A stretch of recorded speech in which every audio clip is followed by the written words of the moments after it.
ಮೂರು ವರ್ಷದ ಹಿಂದೆ ಮೂರು ವರ್ಷದ ಹಿಂದೆ ಮ್ಯೂಸಿಕ್ ಪೂಜೆ ಮಾಡಿದ್ವಿ.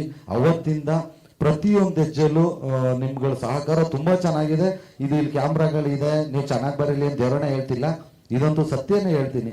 ಏನಕ್ಕೆ ಅಂದ್ರೆ ಈಗ ಆಚೆ ಕಡೆ ನಾವು ಹೋದಾಗ ಉಪಾಧ್ಯಕ್ಷ ಸಖತ್ತಾಗಿ ಪ್ರಮೋಷನ್ ಆಗ್ತಾ ಇದೆ, ಸಖತ್ತಾಗಿ ಎಲ್ರಿಗೂ ತಲುಪಿದೆ ಅಂತಾರೆ. ನಾವು ಎಲ್ಲೋ ಒಂದ್ ಕಡೆ ನಿಂತ್ಕೊಂಡು ನಾನು ಅಳ್ತೀನೋ ನಗ್ತೀನೋ ಕಾಲಕ್ಕೆ ಬೀಳ್ತೀನೋ ಅದು ಮುಂದೆ ಇರೋ ಒಂದು 50 ಜನಕ್ಕೆ ಮಾತ್ರ ಗೊತ್ತಾಗುತ್ತೆ. ಬಟ್ ಅದು ಇಡೀ ಕರ್ನಾಟಕಕ್ಕೆ ತಲುಪ್ಸಕ್ಕೆ ಮುಖ್ಯವಾಗಿ ನೀವುಗಳು ತುಂಬಾ ದೊಡ್ಡ ಪಾಲು. ಆಮೇಲೆ ಒಂದು ಸಿನಿಮಾ ಸಕ್ಸಸ್ಗೆ ನಿಮ್ಮ ಪಾಲುನು ಕೂಡ ತುಂಬಾ ದೊಡ್ಡದಾಗಿರುತ್ತೆ. ಈ ಒಬ್ಬ ಬಡ ಕಲಾವಿದನ ಇಲ್ಲಿ ತನಕ ಕರ್ಕೊಂಡ್ಬಂದಿದ್ದೀರಾ.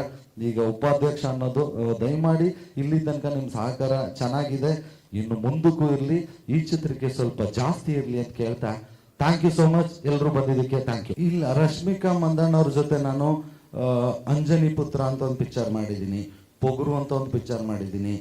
ಅವರು ನನ್ನ ಜೊತೆನೆ ಕನ್ನಡ ಬಿಟ್ಟು ಬೇರೆ ಮಾತಾಡಲೇಬೇಕು, ಯಾಕಂದ್ರೆ ಅವ್ರಿಗೆ ಆಪ್ಷನ್ ಇಲ್ಲ. ಯಾಕಂದ್ರೆ ನನಗೆ ಕನ್ನಡ ಬಿಟ್ಟು ಬೇರೆ ಭಾಷೆ ಬರಲ್ಲ.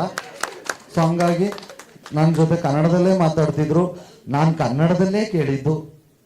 ಅದ್ರಲ್ಲಿ ಮಧ್ಯೆ ಏನು ಮಾಡೋಕ್ಕಾಗಲ್ಲ, ಒಂದು ಇಂಗ್ಲೀಷ್ ಮಿಕ್ಸ್ ಆಗ್ತವೆ. ಮೇಡಮ್ ಉಪಾಧ್ಯಕ್ಷ ಅಂತ ಪಿಕ್ಚರು, ಹಿಂಗೊಂದು ಹೀರೋ ಮಾಡಿದ್ದೀನಿ, ಒಂದು ಬೈಟ್ಸ್ ಬೇಕು ನಿಮ್ಮದು, ಬಂದು ತಗೊತೀನಿ ಅಂದೆ.